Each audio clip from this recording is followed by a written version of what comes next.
Evangelho segundo escreveu Lucas, capítulo 11, o versículo 1 diz assim: Aconteceu que, quando ele, Jesus, estava orando em certo lugar,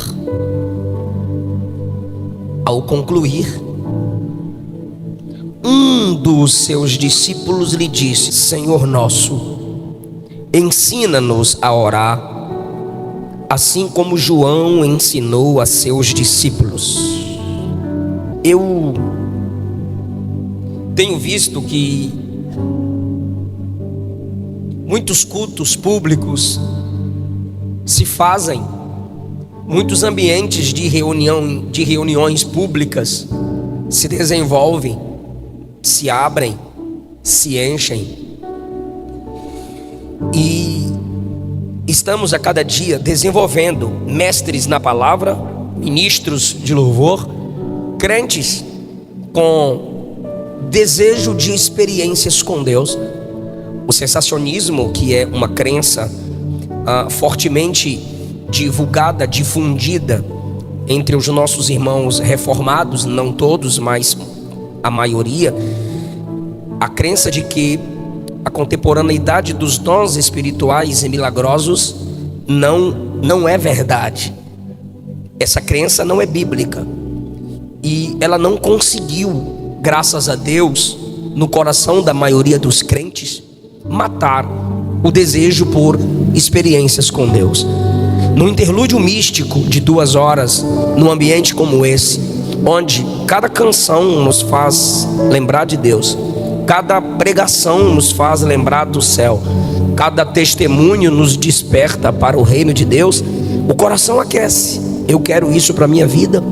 Eu quero Deus, eu quero ser incendiado, eu quero o sobrenatural. É bom porque o ambiente influencia. Hoje no almoço nós conversávamos sobre como o ambiente forma, molda e influencia os imaturos. Positivamente, um ambiente como esse pode gerar em você o desejo, mas a minha pergunta é: como esse desejo por sobrenatural, por avivamento, pelo incendiar do Espírito, se tornará uma realidade? Até que ponto você está disposta, minha irmã, a pagar o preço necessário para ser incendiada? O que você estaria disposto a renunciar para de fato ser incendiado? E eu vou apresentar para vocês um caminho simples, porém ignorado por muitos de nós. Deus fez o homem simples, mas ele criou muitas invenções, já disse o sábio Salomão. E eu quero falar com vocês, subordinado a um tema que é uma pergunta: você ora? Está aqui, não está disposto a orar, honrar um tema como esse, sem estar disposto a orar, disposta a clamar, ajoelhar-se, quebrantar-se, ou mesmo em pé, porque o que mais importa é a posição da alma e não do corpo na oração.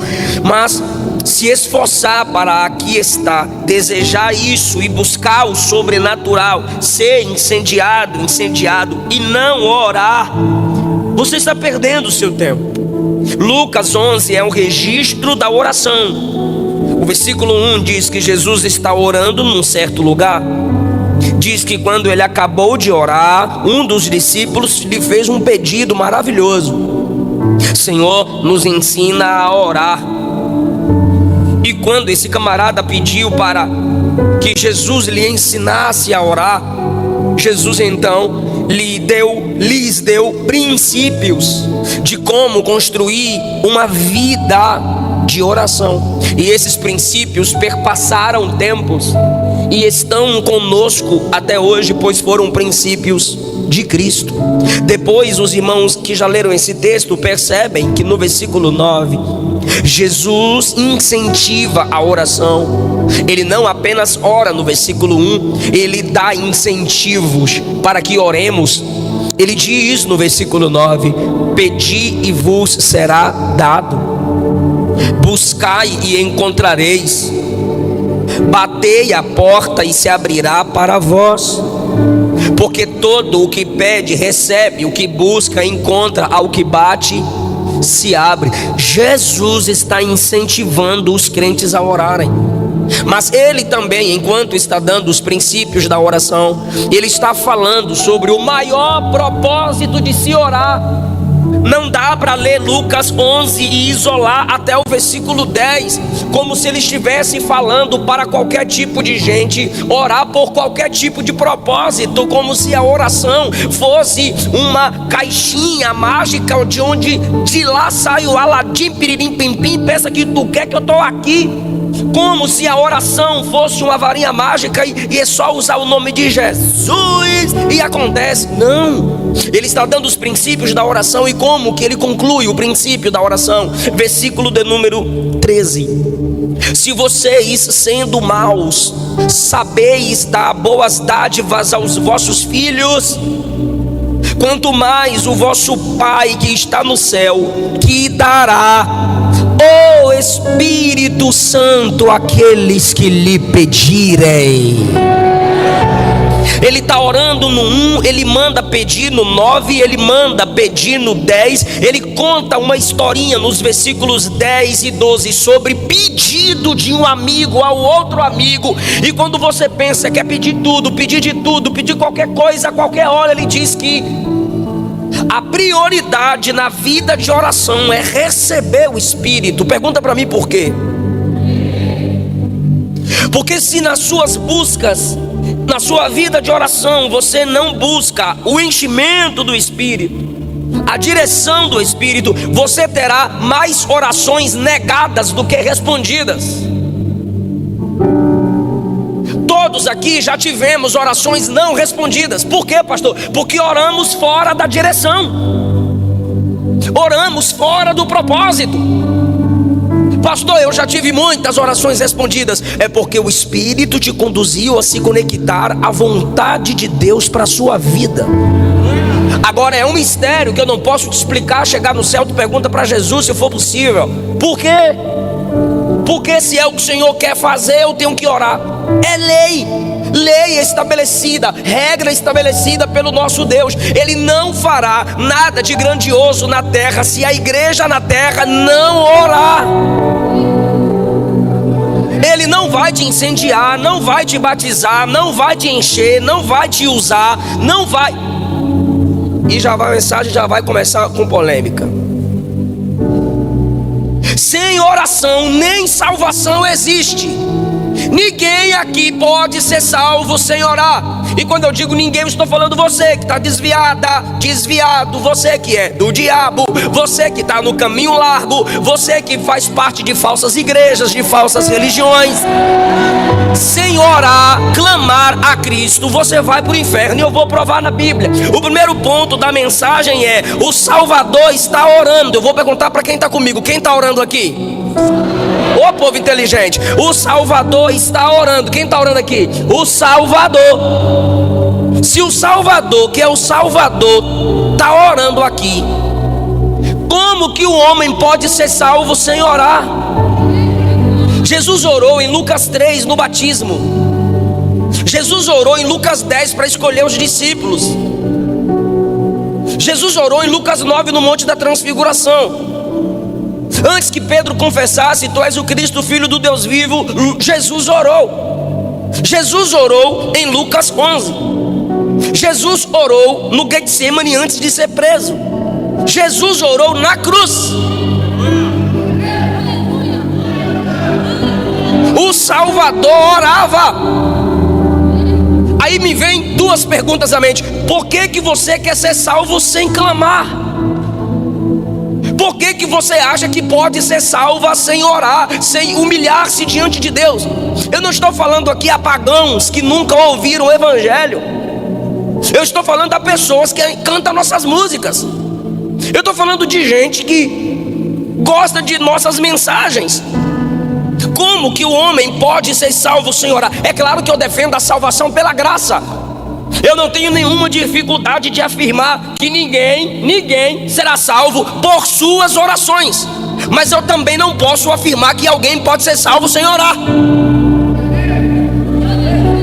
Se o homem quiser perdão de Deus, ele tem que abrir a boca, abrir seu coração e dizer: me perdoa. Pastor, a pessoa pode ser salva sem ler Bíblia? Pode, se ela for cega. A pessoa pode ser salva sem saber hermenêutica e exegese? Pode, se ela for analfabeta. A pessoa pode ser salva sem ouvir pregações? Sim, eu acompanho missionários, sustento alguns missionários, e eles pregam em alguns ambientes, tipo na Ilha dos Cocombas, na África. Só tem culto a cada 6 meses. E quando acontece o culto, a pessoa se entrega para Jesus. Só no próximo 6 meses, aquela pessoa vai ouvir uma pregação. A pessoa é salva sem ouvir pregação, sem ouvir podcast de 3 horas, que tem crente viciado no estudo da Bíblia, mas está no podcast todo dia. A pessoa pode ser salva sem ouvir podcast, agora sem orar, não tem como, eu vou provar na Bíblia. Alguém pode fazer isso aqui pelo outro, por exemplo, comer pelo outro, beber pelo outro, dormir pelo outro? Não, existem coisas que não se fazem por procuração, é cada um cumprindo o seu papel. São coisas naturais que cada um deve fazer por si. Assim é o homem diante do Salvador: ou ele clama por salvação, ou ele vai perecer. Ou ele clama, por quê? Porque você clama, porque você ora, porque você não pode gerar aquilo que você está buscando. E a salvação é um milagre operado por Deus, não são as suas obras, não é o ambiente que você frequenta, não é a missionária que você pediu oração, não é aquela igreja que você foi fazer campanha. Não, isso é extremamente individual. Oséias 14:2: tomai convosco palavras e convertei-vos ao Senhor. Ele está dizendo: use palavras e se converta ao Senhor. O que Pedro disse para aquele macumbeiro lá em Atos 8:22: se arrependa da sua maldade, ore ao Senhor, pedindo que Ele perdoe os pensamentos do seu coração. Deus não perdoa quem não se arrepende. Deus não perdoa quem não ora. Lembra de Lucas 23:43? Os 2 ladrões criticavam o Cristo na cruz do meio. De repente um deles viu que o homem da cruz do meio era diferente. O que ele fez? Clamou. Como? Primeiro ele defendeu Jesus, olhou para o outro e disse: para de mexer com esse homem, ele é justo, ele não fez nenhum mal, nós somos maus, nós estamos aqui porque merecemos, mas o homem da cruz do meio é justo. Depois que ele defende, ele clama: Senhor, lembra de mim quando vieres no teu reino. Aí Jesus respondeu na mesma hora: hoje estarás comigo no paraíso. Essa é fácil. Tu lembra de Atos 2:21? Aquele que invocar o nome do Senhor será salvo. Tá aí. Se o Salvador orou, é decreto dele que para você ser salvo você tem que clamar. Por isso orar é coisa de gente necessitada, orar é coisa de gente dependente. Não adianta você gostar da música, gostar da pregação e não se prostrar diante de Deus em oração, dizendo: resgata-me, salva-me, como aquela canção: então liberta-me de mim. Esse é o poder da oração. Se nossos filhos não clamarem, não serão salvos. Se essa nação não clamar, não será salva. O Salvador orou. Então me ajuda, hein? Se o Salvador orou, quem quiser ser salvo precisa orar. Ficou horrível, gente. Ainda pedi para me ajudar. Se o Salvador orou, quem quiser ser salvo precisa. Ficou chique. Segundo lugar, quem está orando aqui no 11? Não me estressa não. Quem está orando aqui no 11? Se o Salvador está orando, quem quiser ser salvo tem que orar. Se o próprio Salvador orou, os salvos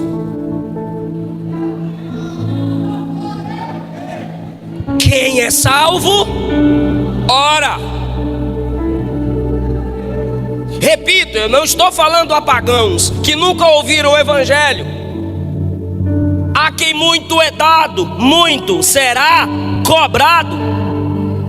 Quando Paulo foi salvo em Atos 9, a primeira característica dada sobre ele a Ananias foi essa: Ananias, eis-me aqui, Senhor. Vai orar por Saulo. Eis que ele está orando.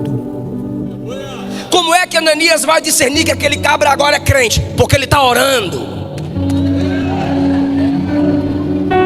Tu lembra do rapaz lá de Gadara, Marcos 5,18? Jesus expulsou a legião de demônios, e aquele que andava pelado se ferindo agora estava vestido aos pés de Jesus. Jesus olhou para os discípulos e disse: bora voltar de barco. Ele, o ex-endemoniado, olhou para Jesus e o texto diz que ele rogava, implorava: Senhor, me deixa ficar contigo. Porque a primeira marca de quem é salvo é oração. Você ora,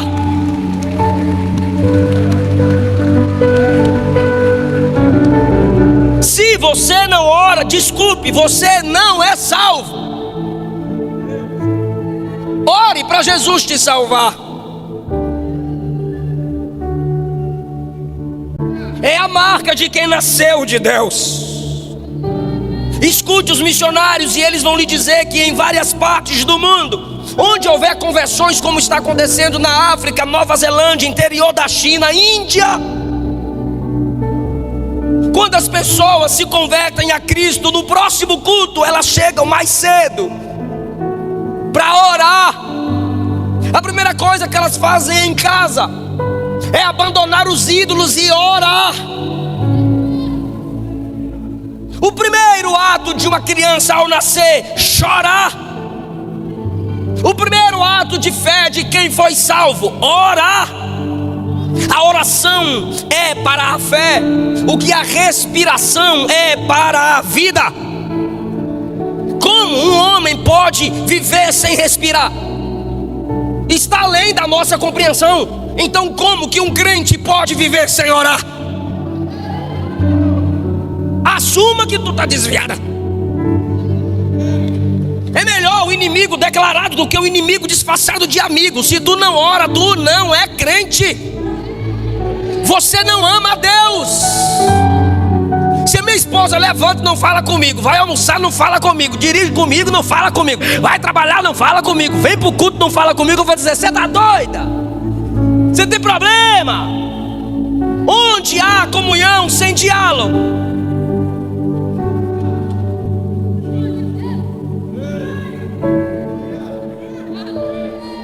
Todos os filhos de Deus sentem a necessidade de falar com o Pai. Romanos 8,15 diz que quando o Espírito opera em nós o ato da regeneração, a gente clama: Abba, Pai, Papaizinho. Deus não tem filhos mudos espirituais. Vou repetir: Deus não tem filhos mudos espirituais. Quando o Espírito opera o novo nascimento, Ele abre sua alma e diz: ora, clama, abre a boca, clama a mim, eu vou te responder. Clama a mim, eu vou te anunciar coisas grandes e firmes que não sabes. Você quer ser incendiada? Você quer ser incendiado? Aí eu faço outra pergunta: você ora?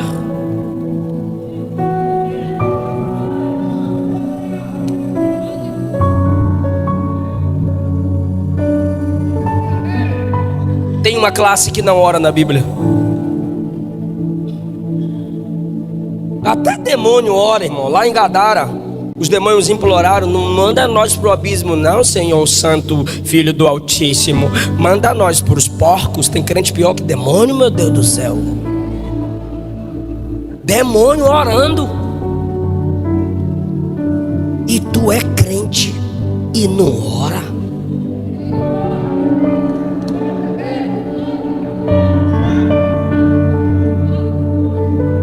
Salmo 14, verso 4 diz que os ímpios não oram. De Gênesis a Apocalipse, os salvos oram. Ímpio não ora. Aí, não é eu que estou falando, não, é o salmista lá no 14. Que quem não ora é. Quer falar não? Quem não ora é.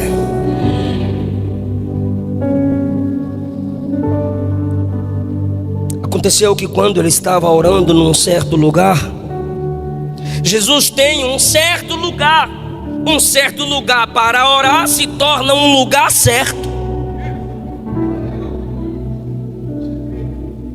Ele está num certo lugar onde os outros só podem observá-lo. Lucas 3, ele ora quando a multidão está sendo batizada. Ele orou publicamente.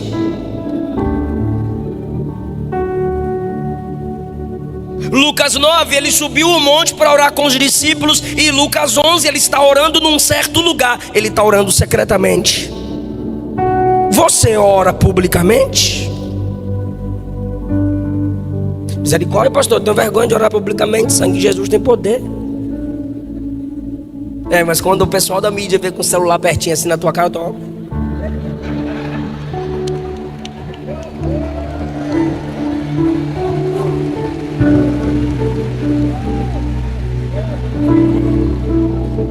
Só para postar.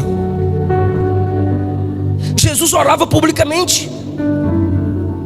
Você pode estar no ônibus e a ambulância passando. Tu levanta a mão e Jesus dá o livramento.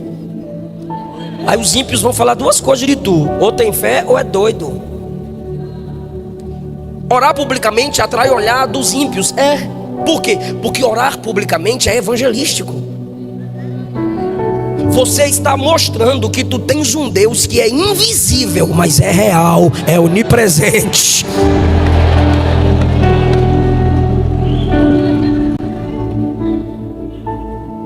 A oração pública impacta aqueles que ainda não conhecem o poder dela. Expulsar demônios, interceder pelo bom andamento do culto. Jesus orou publicamente. Lucas 3, João 11. Na cruz, cercado de inimigos, orou publicamente. Mas ele orava no secreto, ou seja, esse é o equilíbrio da oração. Você ora no secreto. Se você ora publicamente no culto, se você ora publicamente intercedendo, mas não ora no secreto, você pode se tornar o hipócrita. Se você ora secretamente, aquilo do qual você se enche no secreto te impulsionará a orar publicamente. Só orando no secreto, sua devoção pública será resultado da devoção secreta. Então, quando oramos publicamente, estamos num ato evangelístico. Como disse Paulo a Timóteo: quero que os crentes orem em todo lugar, com mãos estendidas, sem ira e sem contenda. É uma oração pública.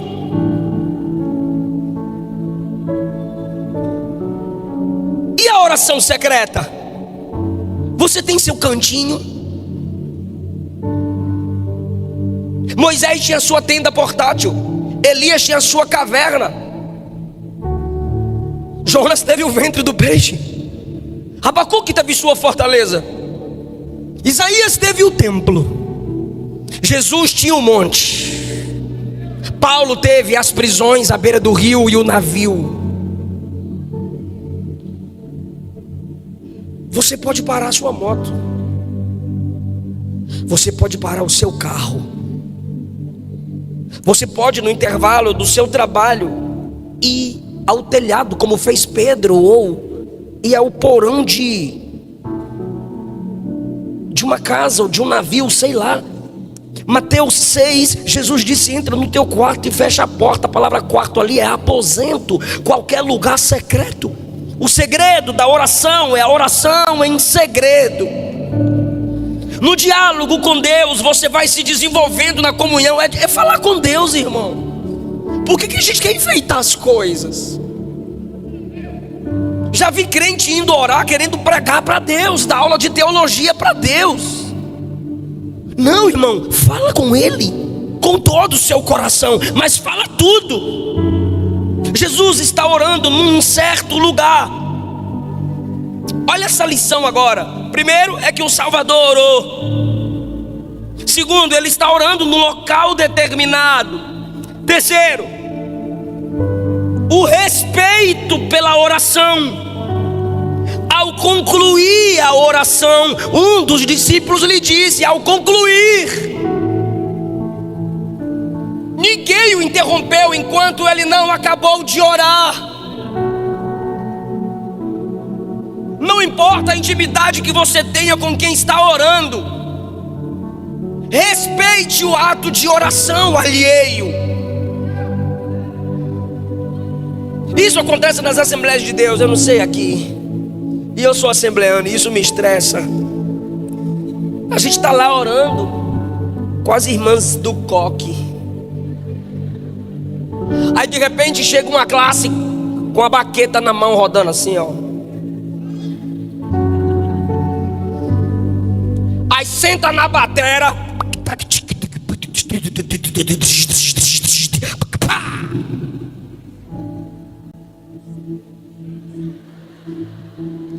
A irmã está orando.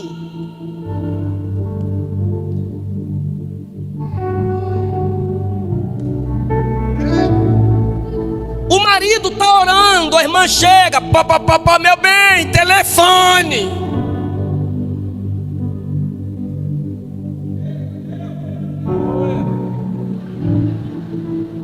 Corajoso, aí é macho.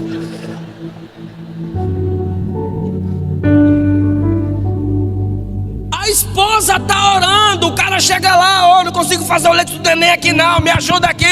Eu não estou falando do ímpio, eu estou falando do marido crente, sabendo que a mulher está em oração, ou que ele está em oração. Claro, se você não quiser ser interrompida ou interrompido, comunique, estou indo orar. Mas ore de tal forma que as pessoas saibam que você está orando. Porque você ora olhando a foto que você acabou de postar. Você está orando e pegando o WhatsApp toda hora para ver se alguém te mandou mensagem. Importante, zona, você é bichona mesmo, hein, vaza? Alguém tem que te mandar mensagem. Como ninguém mandou, tu vai no grupo ver o que tá. Tu tá de joelho dizendo que tá orando. Quem vai te respeitar? Jesus orava de tal forma que alguém olhou e disse: não posso interrompê-lo.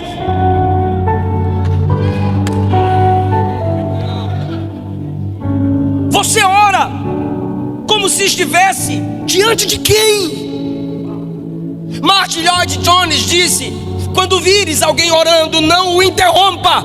Essa pessoa está em audiência com o Rei dos Reis e Senhor dos Senhores.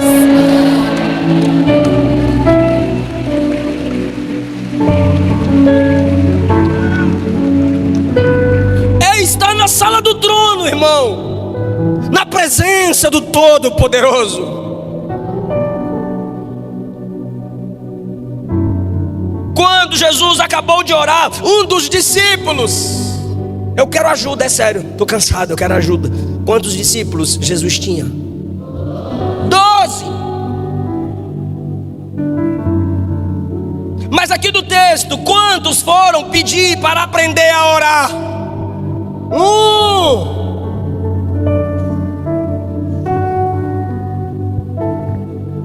Eu acho linda essa conferência lotada, que coisa chique, que coisa maravilhosa. Vocês estão de parabéns. Mano, olha essa conferência. Amiga, olha essa conferência, amiga. Gente demais, né? E qual é o tema? Incendeia. Tu acha que para Deus o mais importante é você dizer que esteve no incendeia? Ou quando acabar o incendeia, sem multidão alguma, você tá lá na sua igreja de joelho? Incendeia, enche o meu coração.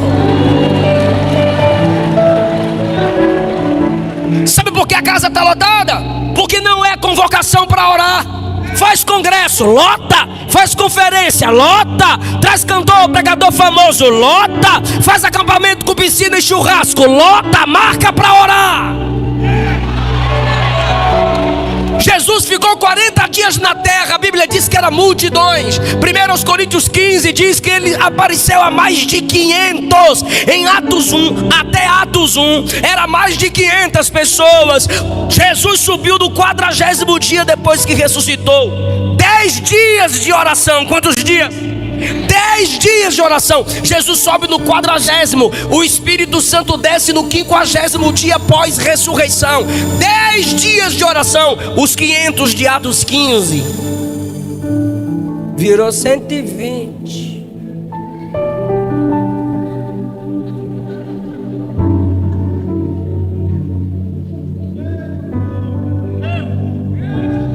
Que você quer ser incendiado se você ainda não reconhece na prática que onde estiverem 2 ou 3 reunidos invocando o nome dele, ele está presente ali. Mas por que é só um que vai querer aprender sobre oração? Porque oração não deixa ninguém famoso. Você conhece gente famosa porque prega. Você conhece gente famosa porque canta. Me mostra alguém famoso porque ora. Porque a oração é o ministério do anonimato. Mas sem ele ninguém cresce, ninguém prospera. Eu não vim aqui empolgá-los. Eu quero que você se pergunte se tu é crente de verdade. Isso aqui não é um clube para termos pessoas por adesão. É por conversão. Um só interessado em orar. Lembra do início da mensagem? Eu disse assim: a prioridade na oração é buscar a pessoa do Espírito Santo. Por quê? Porque ele te ajuda a se conectar com a vontade de Deus. Sim ou não? Olha que coisa linda, perfeita, gloriosa. Olha que negócio chique. Eu duvido que esse cara aqui é Pedro.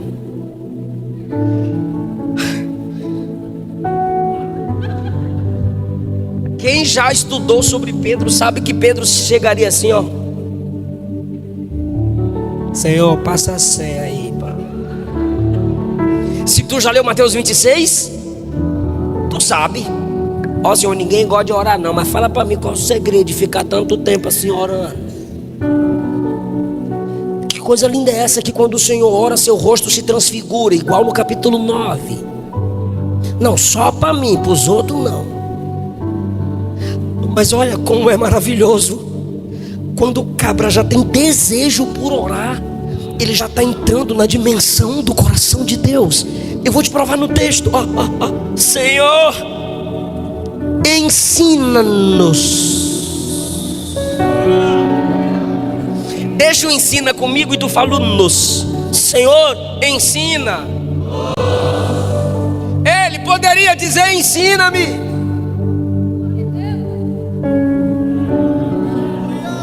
Mas ele olhou para Jesus e disse: todo mundo aqui precisa aprender a orar. E a minha oração, a minha primeira oração é ensina-nos. Quando você chega em Mateus 24, os discípulos estão pedindo para aprenderem escatologia. Parece esses chatos da net. Eu sou pré-tribulacionista. Aí o outro diz: eu sou pós-tribulacionista. E o pré-herege. Aí vem o mais bestalhado: eu sou mid. Aí começa aquele debate quando ele vem. Aí chega a irmãzinha mais simples da igreja: eu só sei de duas coisas da escatologia. O que? Jesus vem e eu vou. Jesus vem e eu vou. Isso aqui é maravilhoso. Então, perceba que sobre escatologia, Lucas 24, todos eles pediram. Mateus 24, todos eles pediram para aprender. E de política, Atos 1, Jesus disse: vai descer virtude sobre vocês, vai descer poder sobre vocês. Aí todos eles olharam para Jesus e disseram assim: vai ser nesse tempo que Roma cai e Israel é devolvido à glória, né, Senhor? Mentalidade política. O partido de Roma cai e o partido dos judeus se desenvolve. E aí nós mete a espada no bucho dos romanos e a glória de Israel é devolvida.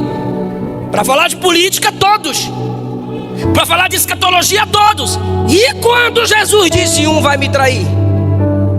Fofoca. Fofoca. João 13, Mateus 26. Todos se envolveram e começaram a perguntar: quem é? Quem é? Quem é? Um olhou para o João que estava aqui em Jesus, Pedrão. Pedrão olhou para o João. Por quê? Porque fofoca chama a atenção de todo mundo. Agora, para orar, só.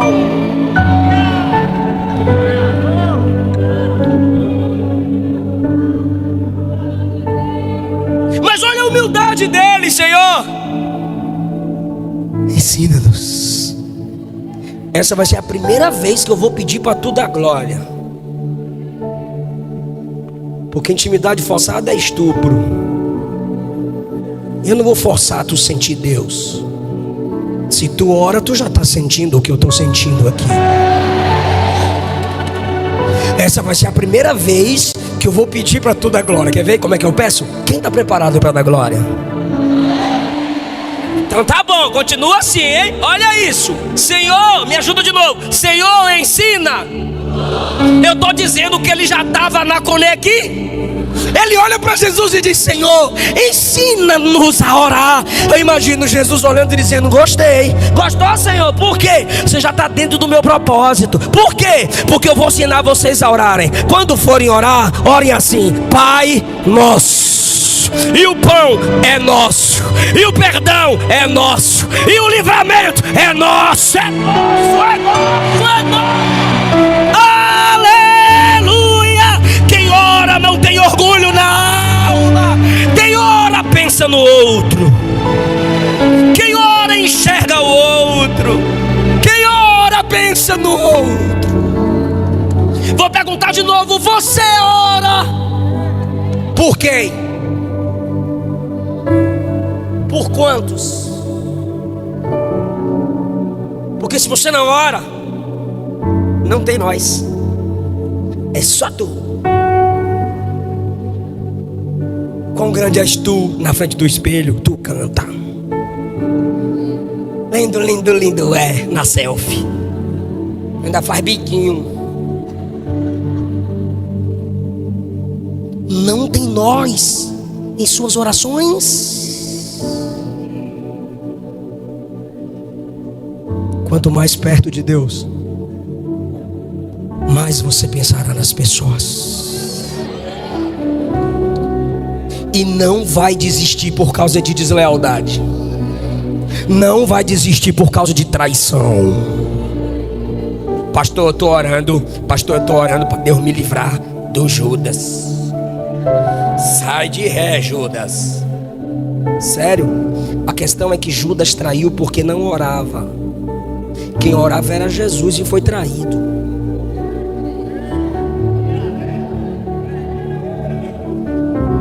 Não entendi, pastor. Eu repito. O Judas que traiu não era de oração. Quando Jesus estava orando no Getsemane, ele estava vendendo Jesus. E o Cristo traído era de oração. Aí você escolhe. Se é Jesus ou é Judas.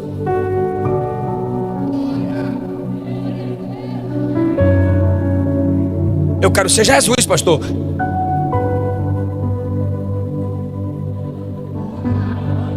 Não é isso que eu ia dizer, não.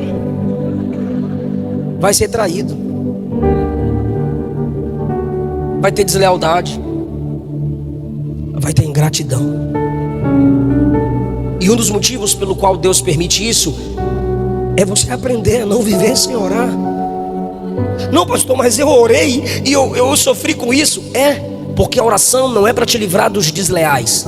É para te dar graça a permanecer apesar dos desleais.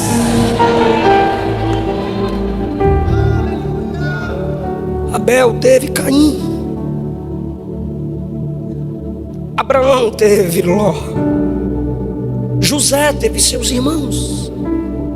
Daniel teve os caldeus. Jeremias teve seus patrícios. Jesus teve Judas. Paulo teve Alexandre o Ladoeiro. E todos esses eram de oração. É melhor ser traído do que trair. É melhor sofrer com a deslealdade do que ser desleal. Porque a falta de oração te torna Judas. A oração te assemelha a Cristo. E eu encerro essa mensagem lhes dizendo: o que é que Jesus está fazendo no céu hoje, meu Deus do céu? Spurgeon disse: eu preferiria ensinar 10 homens a orar do que a pregar, um homem a orar do que 10 a pregar. Se humilhe diante de Deus hoje. Reconheça que Deus marcou essa noite para te marcar e te trazer de volta para a comunhão. Você está orando por quem? O Espírito está dizendo a alguém aqui: enquanto você clamar, a porta da graça vai estar aberta. Se você já leu Gênesis 18, Deus falou assim para Abraão: vou destruir Sodoma e Gomorra. Abraão cai de joelho e diz: se lá tiver 50 justos, o Senhor destrói? Deus diz: não. Se lá tiver 40, o Senhor destrói? Não. Se lá tiver 30, o Senhor destrói? Não. Se lá tiver 20, o Senhor destrói? Não. A irmã está entendendo. Vou tentar mais uma vez. E se lá tiver 10, o Senhor destrói? Ele que quis parar nos 10. Enquanto ele estava clamando por misericórdia, Deus estava dando misericórdia. Porque a oração te leva para a fonte inesgotável da graça. Por quem você está orando? A mãe do teólogo Agostinho estava preocupado com sua perdição. E um amigo crente disse a ela: um filho gerado nas lágrimas não se perderá. Deus destruiu Sodoma, mas tirou o sobrinho de Abraão de lá. Você está orando por quem? Cadê o nós nas suas orações? Eu acho que é por isso que tu só ora 3 minutos. Tu não ora por ninguém.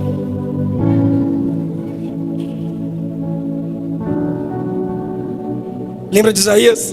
No capítulo 6, que visão maravilhosa. No ano que morreu o rei Uzias, eu vi o Senhor assentado sobre um alto e sublime trono. As abas das suas vestes enchiam o templo, a casa se encheu de glória. As colunas tremiam pela voz do que clamava. Vi serafins ao redor dele, cada um tinha 6 asas. Com 2 cobriu o rosto, com 2 cobriu os pés e com 2... Agora, e clamavam uns para os outros: Santo, Santo, Santo é o Senhor dos exércitos. Toda a terra está cheia da sua...